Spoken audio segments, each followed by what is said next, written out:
వాక్యాన్ని ధ్యానం చేద్దాం. ఈరోజు కూడా పోయిన నెలలో 2వ విశ్రాంతి దినముల్లో 5గురికి అభిషేకం ఇచ్చినట్లుగా ఈరోజు కూడా 5గురికి అభిషేకం ఇవ్వబడుతుంది. అది పొందుకుంటానికి దేవుడు కృప చూపును గాక.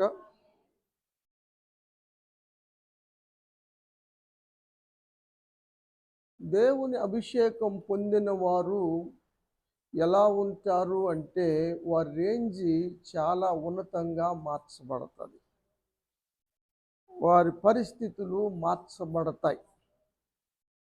ఆ విషయాన్ని మనం ఈరోజు ధ్యానం చేయబోతా ఉన్నాం. దేవుడు సెలవిచ్చాడు అభిషేకించమని. కాబట్టి అభిషేకించటానికి దైవజనుడు పూనుకున్నాడు.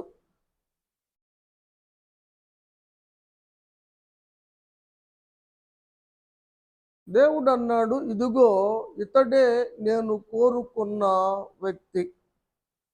కాబట్టి ఇతనికి అభిషేకం చేయమని దేవుడు సెలవిస్తే వారి సహోదరుల ఎదుట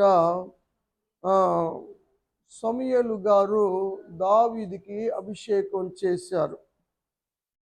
ఇప్పుడు కూడా ఈరోజు మరి సహోదరులు మనమందరం మన ఎదుట మరి ఈరోజు అభిషేకం ఒక 5గురు పొందబోతా ఉన్నారు. నేను మామూలుగా సమూయేలులాగా ఆయనతోని అభిషేకిస్తాను, కానీ దేవుడు పరిశుద్ధాత్మతో అభిషేకిస్తాడు. ఆ విషయాన్నే ఈరోజు మనం ధ్యానం చేయబోతున్నాం. సమూయేలు మొదటి గ్రంథం 16వ అధ్యాయం 12, 13 వచనాలు చదువుదాం.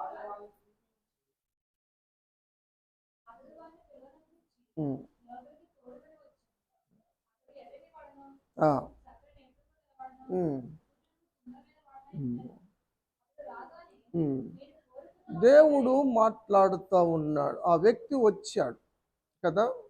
ఇప్పుడు ఈరోజు అభిషేకం పొందుకునే వాళ్ళు కూడా వచ్చేసారు. దేవునికి స్తోత్రం. వాళ్ళు వచ్చినప్పుడు దేవుడు అన్నారు, ఇదిగో నేను కోరుకున్నవాడు ఇతడే, నీవు లేచి వాణ్ణి అభిషేకించుమని యెహోవా సెలవివ్వగా సమూయేలు తైలపు కొమ్ము తీసుకొని వాని సహోదరుల ఎదుట వానికి అభిషేకము చేసెను. దేవునికి స్తోత్రం. ఇప్పుడు దావీదుకి అభిషేకం జరుగుతూ ఉంది. వాళ్ళందరూ ఉన్నారు, వాళ్ళ సహోదరులందరూ ఉన్నారు.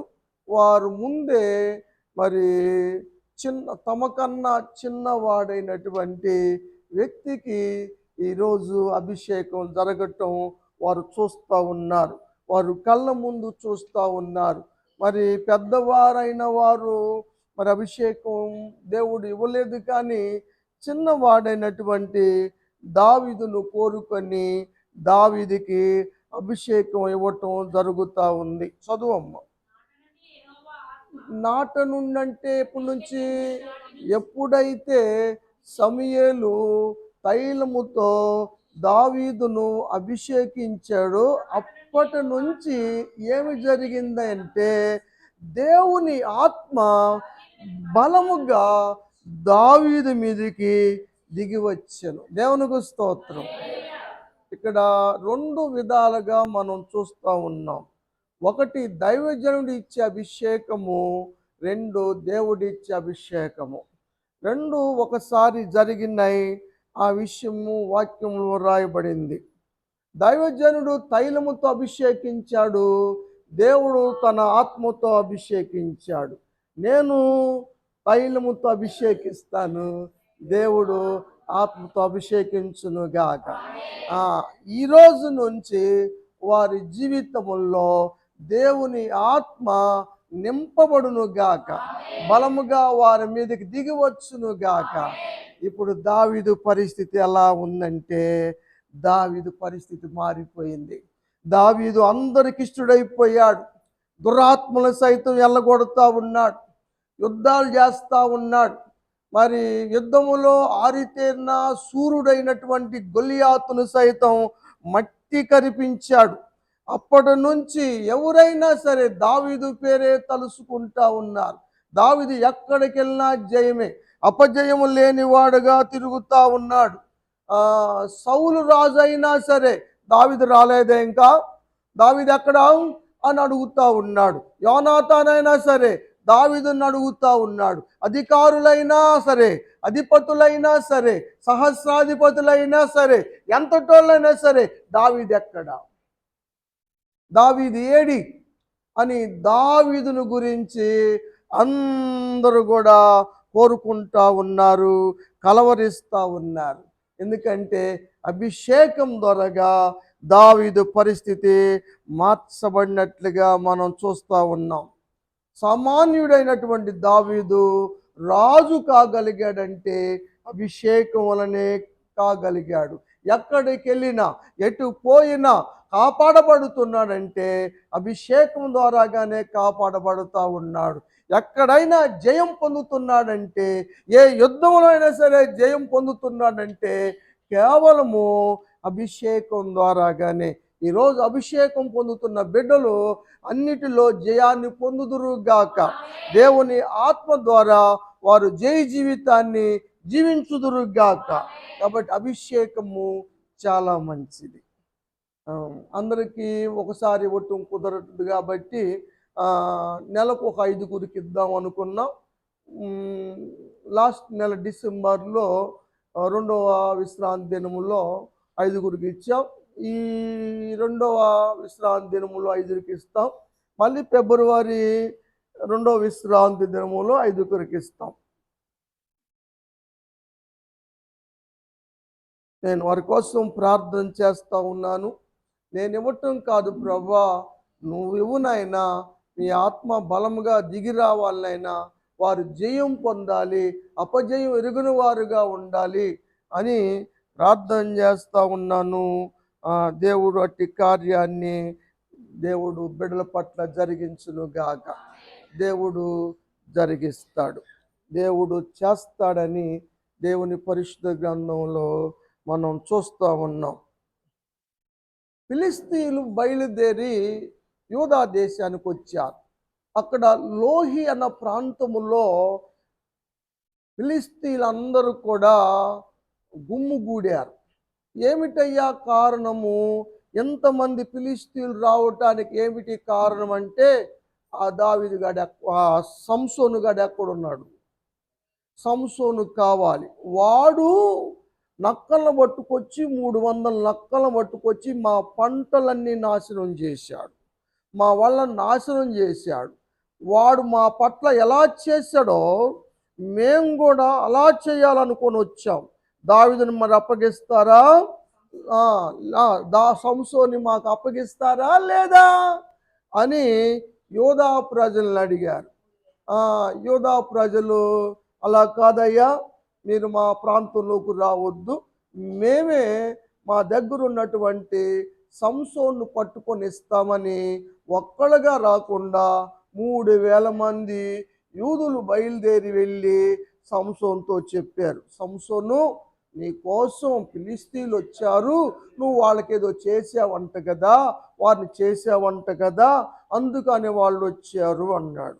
ఈయనన్నాడు యూదులతో, వాళ్ళు కూడా నా పట్ల చేశారు కదా, అందుకని నేను అలా చేశాను అన్నాడు. సరే, మీరు ఏదన్నా చేసుకోండి, కానీ దీనివల్ల మన మధ్య గొడవలు అవుతాయి. దేవుని బిడ్డలకి ఫిలిస్తీన్లు మన మీద అధికారులుగా ఉంటున్నారు కదా, ఆ సంగతి నీకు తెలుసు కదా, ఏంది పని చేశావు, కాబట్టి నిన్ను మేము పట్టిస్తాం, నిన్ను కట్టేస్తాం అంటే, ఏంది కట్టేస్తారా లేకపోతే మీరే చంపేస్తారు నన్ను అని అడిగితే వాళ్ళు ప్రమాణం చేశారు, నిన్నయ్యా మేము ఎక్కడ చంపుతాము, మనోడిని, నువ్వు మా ఓడివి, నేనెందుకు చంపుతావురా, కట్టేసి వాళ్ళకి అప్పగిస్తాం అంతవరకే అని చెప్పి కొత్త మోకులు తీసుకొచ్చి, కొత్త తాళ్ళు తీసుకొచ్చి సంసోన్ని కట్టేశారు. 15వ అధ్యాయం నేను చెప్పేది న్యాయాధిపతుల గ్రంథంలో. 12, 13 వచనాలు చదివేశాం. అప్పుడు సరే కట్టేసుకోండిరా అని సంసోను అవకాశం ఇస్తే ఈ 3000 మంది భయంతోనే సంసోన్ని కట్టేశారు. కట్టేసి ఇక నడిపించుకుంటూ వస్తున్నారు. ఎక్కడున్నారు వాళ్ళు? లేహి దగ్గర ఫిలిష్తీయులు ఉన్నారు. లేహి దగ్గరికి కట్టేసి వస్తున్న సంసోన్ని చూశారు. వస్తున్నాడు వాడు, సంసోను గాడు వస్తున్నాడు, వేసేద్దాం ఇక వాడిని బతకటానికి ఇల్లేదు, రండిరా అని అందరూ కేకేసుకొని సంసోను మీద పడబోయే లోపు దేవుని ఆత్మ బలంగా సంసోను మీదకి దిగి వచ్చింది. దేవునికి స్తోత్రం. అభిషక్తుడు ఆయన. సంసోను మీదకి దేవుని ఆత్మశక్తి దిగి రావటం ద్వారా పక్కకు చూశాడు. గాడిద పచ్చి ఎముక దవడ దొరికింది. దాన్ని తీసుకొని 1000 మందిని కూడా చంపివేశాడు. 1000 మందిని చంపేసరికి కదమ వాళ్ళకి దడబుట్టుకొచ్చి ఎక్కడోళ్ళు అక్కడ పారిపోయారు కదా. ఏ కట్టులు ఆపలేవు, ఏ బంధకాలు ఆపలేవు. అభిషక్తం పొందిన వారిని ఏది బంధించలేదు. సైతాను శక్తులైనా ఆటంకాలైనా ఏవి కూడా అభిషక్తులని ఆపలేవు. మేము వెళ్ళి దెయ్యాలను ఎలా కొడుతున్నాం అనుకున్నారు? మేము పెద్ద పని వాళ్ళమా? కాదు. అభిషేకం ద్వారాగానే అభిషేకించబడ్డాం కాబట్టి దేవుడు ఆ శక్తి ఇచ్చాడు. దేవుని ఆత్మ ద్వారా ఎల్లగొట్టమే కానీ మా శక్తి ద్వారా మాత్రం మేము దేన్ని ఎల్లగొట్టలేం. కాబట్టి అభిషేకం పొందిన వాళ్ళకి సైతాను శక్తుల మీద జయం వస్తుంది, బంధకాలు నుంచి విడుదల వస్తుంది. వారిని ఎవరు బంధించలేరు కదా, ఎవరు జయించలేరు, ఎవరు ఓడించలేరు. కాబట్టి అభిషేకం కాపాడుకోగలిగితే, అభిషేకం నిలిచి ఉన్నంత వరకు ముట్టుకోలేరు, తాకలేరు. అలాంటి అభిషేకం ఈరోజు మన బిడ్డల మీదకి దిగి వచ్చును గాక. దేవుడు అలాంటి అభిషేకం ఇవ్వటానికి దేవుడు ఇష్టపడుతున్నట్టుగా ఈరోజు వాక్యం ద్వారా మనం చూస్తూ ఉన్నాం. ఆ విధంగా అభిషేకం జరిగింది. కీర్తనలో ఒక మాట రాయబడింది, ఒకసారి చూద్దాం. 20వ కీర్తన 6వ వచనం. దేవుడు ఎవరినైతే అభిషేకిస్తాడో వారిని ఎప్పుడూ రక్షిస్తానే ఉంటాడు. దేవునికి స్తోత్రం కలుగును గాక. ఏ విధంగా అయినా సరే దేవుడు రక్షించుకుంటాడు. సౌలు ఎంతెంట పడ్డాడు దావీదుని హతము చెయ్యాలని, కానీ చేయలేకపోయాడు. ఎందుకంటే దేవుడు రక్షించుకుంటూ వచ్చాడు. అభిషక్తుల్ని దేవుడు రక్షిస్తాడు, దేవుడు కాపాడుతాడు. ఇంకా అక్కడ మనం చూస్తాం, కొన్ని విషయాలు ఇక్కడ రాయబడతాయి. దేవుని హస్తము వారికి తోడుగా ఉంటది. దేవునికి స్తోత్రం. దేవుడు అన్ని విషయాల్లో అభిషక్తులు రక్షిస్తూ ఉంటాడు. దావీదుకు కూడా దేవుని హస్తము తోడుగా ఉంది. ఆ మాటలు మనం చూస్తాం కదా. దేవుడు తోడై ఉన్నాడు కాబట్టి దావీదు అంతకంతకు ప్రబలాడు అన్న వాక్యము మనం చూస్తాం. అంతంతకు వర్ధిల్లాడన్న వాక్యము సమూయేలు 2వ గ్రంథం 5వ అధ్యాయం 10వ వచనంలో మనం చూస్తాం. ఎందుకు వర్ధిల్లాడు దావీదు అయ్యా అంటే దేవుడు తోడుగా ఉన్నాడు. దేవుడు ఎందుకు తోడుగా ఉన్నాడంటే అభిషేకం పొందుకున్నాడు.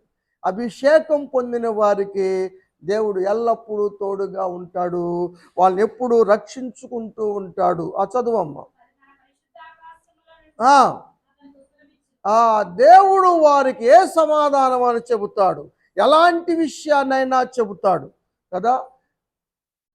శాబాదేశపు రాణి వచ్చి అడుగుతూ ఉంటే సమాధానం ఎలా చెప్పగలిగాడు?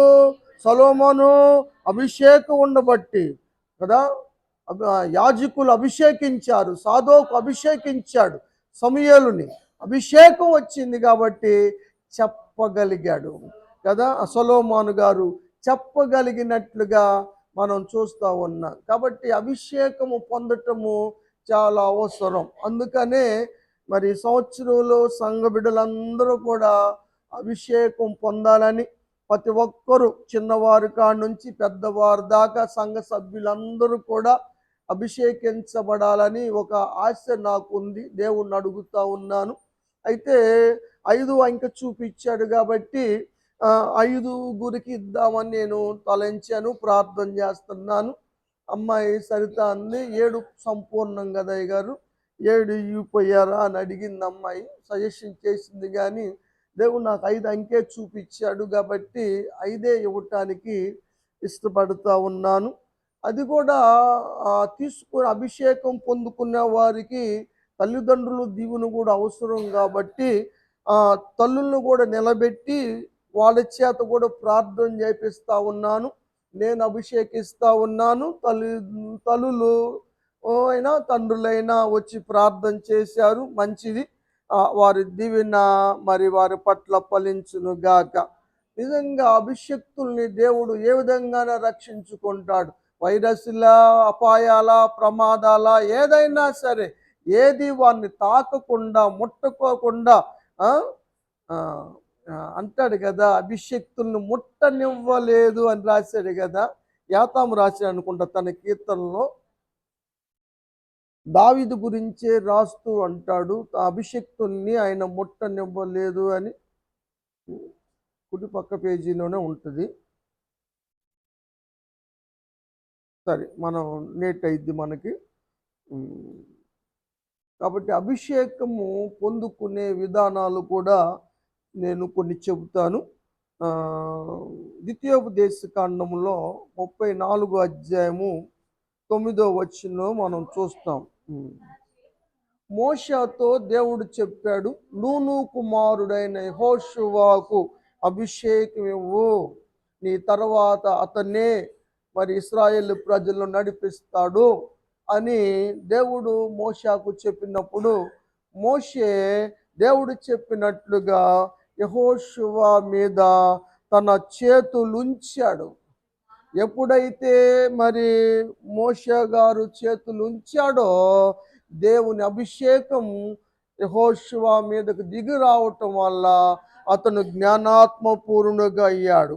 జ్ఞానాత్మపూర్ణుడుగా అవ్వటం అవసరమా యెహోషువ? ఎందుకంట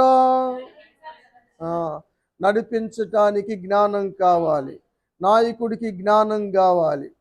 ఇంకా దేనికి కావాలి? అతను వాగ్దాన భూమికి చేర్చాలి, వాగ్దాన భూమిని భాగాలేయాలి, పంచి పెట్టాలి.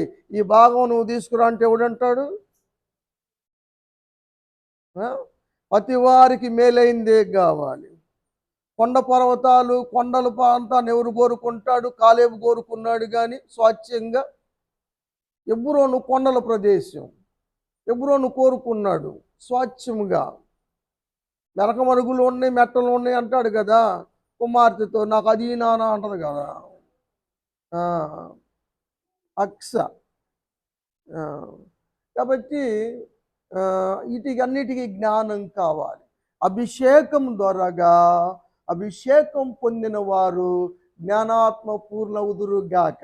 దేవునికి స్తోత్రం.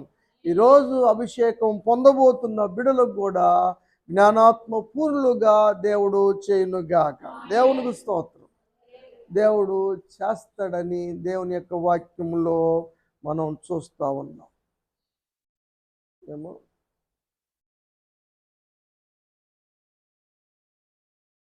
అభిషేకం ఇవ్వటములో ఇది ఒక భాగం. ఏది? చేతులుంచి చేయటం. సమరయులు ఫిలిప్పు గారు చెప్పిన వాక్యాన్ని విని అనేకులు యేసు ప్రభువారి నామములో బాప్తిసం పొందుకున్నారు. కానీ వారు పరిశుద్ధాత్మ అభిషేకం పొందలేదు, పరిశుద్ధాత్మను పొందలేదు. ఆ విషయము సంఘ బిడ్డలకు తెలిసినప్పుడు సమరయుల కోసం ప్రార్థన చేయటానికి, వారు కూడా పరిశుద్ధాత్మను పొందటానికి పేతురు గారు యోహాను బయలుదేరి సమరయుల దగ్గరకు వచ్చారు. అప్పుడు వారు సమరయుల కోసం ప్రార్థన చేసినట్లుగా వాక్యంలో మనం చూస్తాం కదా. 8వ అధ్యాయం 14వ వచనంలో చూస్తాం. సమరయ వారు దేవుని యొక్క వాక్యం ఎవరు చెప్పారు వారికి? ఫిలిప్పు గారు చెప్పాడు. సమరయులకి వాక్యము ఫిలిప్పు చెప్పాడు. ఆ నపంసకుల మంత్రి గారికి కూడా ఫిలిప్పు గారే చెప్పాడు, బాప్తిస్ము ఇచ్చాడు. వీళ్ళకు కూడా బాప్తిస్ము ఇచ్చాడు ఫిలిప్పు గారు. చదువమ్మ. పేతుర్ని యోహాను పంపించారు సమరయుల కోసం. వీళ్ళు వచ్చారు. వాళ్ళ కొరకు ఏం ప్రార్థన చేశారు వాళ్ళు? వారు పరిశుద్ధాత్మ పొందాలి. దేవునికి స్తోత్రం. పరిశుద్ధాత్మ పొందటం చాలా అవసరం కదండి. ఆత్మతో నింపబడటం చాలా అవసరం. యేసు ప్రభువు అదే చెప్పారు, నేను వెళ్ళకపోతే ఆయన రాడు, నేను వెళ్ళటం ప్రయోజనకరం. ఏంటంట? ఆయన వస్తాడు, నేను వెళ్ళకపోతే ఆయన రాడు. ఆయన వస్తే మిమ్మల్ని సర్వసత్యంలోకి నడిపిస్తాడు. ఆయన రావటం మంచిది అని యేసు ప్రభువు కూడా చెప్పారు. కాబట్టి పరిశుద్ధాత్మతో నింపబడటం చాలా మంచిది. పరిశుద్ధాత్మ శక్తి అని కొంతమంది వ్యక్తి అని, పరిశుద్ధాత్మకి వచ్చింది అని పదాలు కొంతమంది వాడుతూ ఉంటారు. పరిశుద్ధాత్ముడు ఆయన వాడకూడదు కదా. ఆయన వ్యక్తి కదా. ఆయన దుఃఖించాడు. కరెంటు దుఃఖించిందా? శక్తి దుఃఖించదు.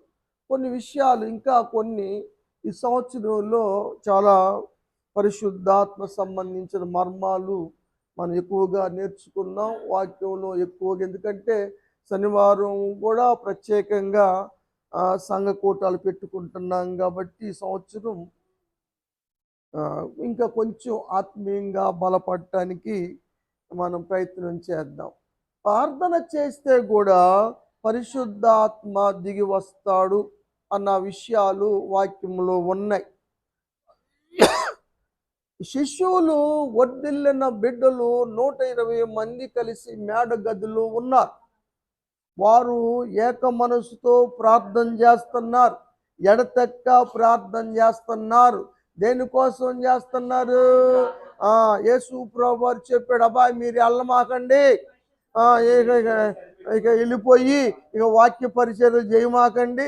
సాక్షులుగా నిలబడాలంటే పరిశుద్ధాత్మ శక్తి కావాలి. పరిశుద్ధాత్మ లేకుండా మీరు సువార్త సరిగా ప్రకటించలేరు. ఎందుకంటే సువార్తను రాయించింది, బైబుల్ రాయించింది ఎవరు? లేఖనాలు ఎవరి వల్ల కలిగినాయి? పరిశుద్ధాత్ముడే రాయించాడు కదా. లేఖనాలన్నీ పరిశుద్ధాత్మ ద్వారా రాయబడ్డవి కాబట్టి అవి మీకు అర్థం కావాలి కదా. పరిశుద్ధాత్మ నింపుదల పొందిన తర్వాతే మీరు గల్లియ, సమరయ, యోదయ, భూదిగంతముల వరకు వెళ్ళి సాక్షులుగా ఉండండి అని యేసు ప్రభువు వారు చెబితే వారు మేడ గదిలో ఉన్నారు. యేసు ప్రభువు వారు వెళ్ళిన తర్వాత 10 రోజులు ఉపవాసముతోనే ఒకటే ప్రార్థన, ఫుల్ స్టాప్ లేకుండా ప్రార్థన చేస్తున్నారు ఏక మనసుతో. అయ్యా పరిశుద్ధాత్మ మాకు కావాలి, పరిశుద్ధాత్మతో నింపయ్యా అని ప్రార్థన చేస్తూ ఉన్నారు 10 రోజులు. 10వ రోజున ఆకాశములో కదా పెద్ద శబ్దము, గాలి వంటి శబ్దము వినపడింది వాళ్ళకి. ఆకాశము నుండి పెద్ద శబ్దం వచ్చేసింది. అగ్ని జ్వాలలుగా, నాలుకలుగా విభాగించబడినటువంటి నాలుకలు, అగ్ని జ్వాలలు ఒక్కొక్కరి మీదకి వాలినవి. 120 మంది మీద పరిశుద్ధాత్ముడు దిగి వచ్చాడు. మన చదవం 2వ అధ్యాయం అపోస్తుల కార్యం చెప్పేది 2వ వచనం.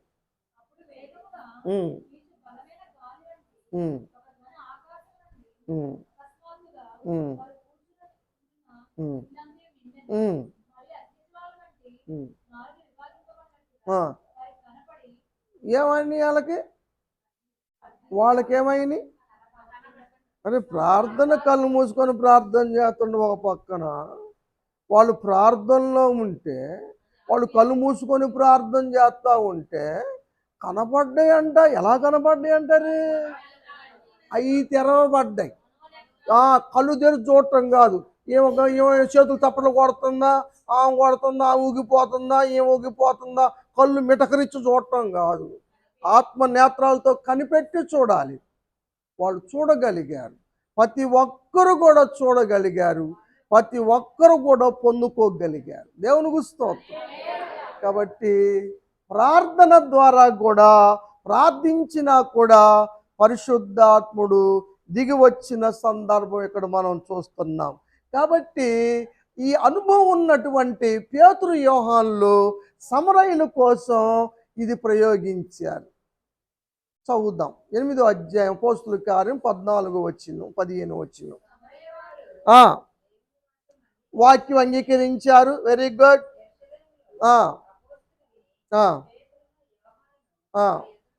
పంపారు. వారు పరిశుద్ధాత్మ పొందాలని వారి కొరకు ప్రార్థన చేశారు. ఎందుకు? వారికి అనుభవం ఉంది కదా, వాళ్ళు ప్రార్థన చేశారు కదా, అప్పుడు దిగొచ్చాడు కదా, నింపాడు కదా, వాక్శక్తి ఇచ్చాడు కదా, ఇప్పుడు కూడా అలా జరిగిద్దేమో అని. అంతకు ఎందుకు చేయాల్సి వచ్చిందయ్యా అంటే, అంతకు ముందు వాళ్ళలో ఎవరు కూడా పరిశుద్ధాత్మను పొందలేదు. చదువమ్మ. వారు ఏం చేశారు? బాప్తీసం పొందారంతే. బాప్తీసం పొందుకుంటే అయిపోయిందా? పరిశుద్ధాత్మతో నింపబడాలి కదా. కొత్తగా జన్మించిన వాడు దేవుని రాజ్యాన్ని చూస్తాడు. అంతవరకే మోషే చూసినట్టుగా, అదిగో అదే వాగ్దాన భూమి అన్నట్టుగా, అదిగో అదే పరలోకం అంటే చూడటం వరకే, చేరటం లేదు. చూడటం కావాలా, చేరటం కావాలా? చేరాలంటే వాడు కొత్తగాను జన్మించాలి, ఆత్మ మూలంగాను జన్మించాలి. అప్పుడు వాడు యేసుప్రభు చెప్పాడు కదా, యోహాను సువార్త 3వ అధ్యాయంలో 5వ వచనం అనుకోండి, చూడండి. ఒకడు నీటి మూలంగాను ఆత్మ మూలంగాను జన్మిస్తేనే కానీ దేవుని రాజ్యంలో ప్రవేశించడు. ఇందుట డౌటే లేదు, అనుమానమే లేదు, సందేహమే లేదు. దేవుని రాజ్యానికి వెళ్ళాలంటే పరిశుద్ధాత్మ నింపుదల కూడా కలిగి ఉండాలి. పరిశుద్ధాత్మను కలిగి లేకపోతే దేవుని రాజ్యం వెళ్ళలేము. అందుకని ప్రతి ఒక్కరు కూడా ఆత్మతో నింపబడాలి. మరి ప్రార్థన చేశారు పేతురు గారు, యోహానులు. మరి పరిశుద్ధాత్మతో నింపబడ్డారా సమరయులు? నింపబడలా. అప్పుడు అదే కాదురా, ఇంకొకటి ఏదో చెయ్యాలని దేవుడు మనకు సూచిస్తున్నాడు. మరి గతంలో మనం చదివాం కదా, చేతులు ఉంచటం ద్వారా కూడా అభిషేకం జరిగిన వ్యక్తులు ఉన్నారు కదా. చేతులు ఉంచుదాం పేతురు, చేతులు ఉంచుదాంరా, అదే చేద్దాంరా యోహాను అని వాళ్ళు అనుకొని ఇప్పుడు సమరయుల మీద తమ చేతులు ఉంచారు. చేతులు ఎప్పుడైతే ఉంచారో అప్పుడు పరిశుద్ధాత్మ పొందారు. దేవునికి స్తోత్రం. మీకు పరిశుద్ధాత్మ పొందటం ఎలాగో 2 అంశాలు చెప్పారు. అర్థమైంది కదా. ప్రార్థనే కాదు, చేతులు ఉంచటం కూడా, దైవజనులు అభిషేకించటం కూడా అవసరత ఉంది అన్న సత్యము ఇక్కడ మనం గమనిస్తూ ఉన్నాం కదా. సమూయేలు ఆ విధంగా దావీదుకు అభిషేకం చేయబట్టే ఆయన దేవుని ఆత్మ దిగి రావటం చూస్తాం కదా. అంచేపు మనవాళ్ళు పాటలు పాడుతూ ఉంటారు, నా దీపము వెలిగించుకునే పనే కదా. దీపం వెలిగించుకోవాలొద్దా?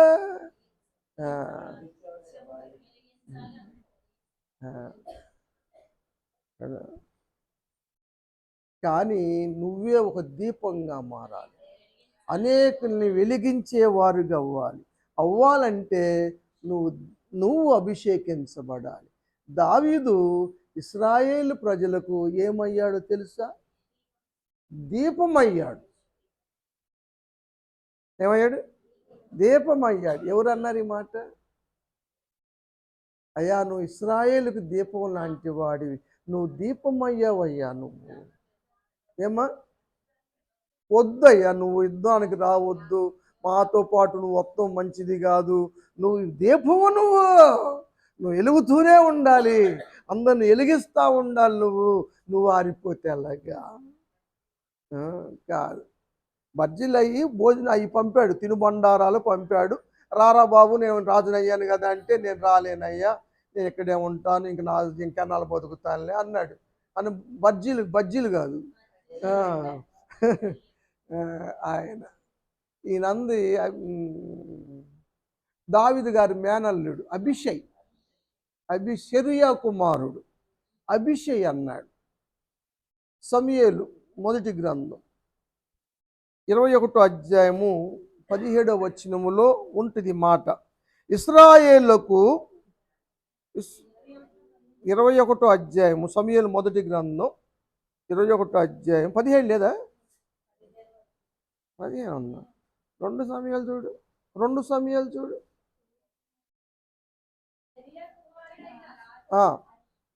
అభిషై. అదంతా అవసరం లేదమ్మా. నీవు ఇశ్రాయేలుకు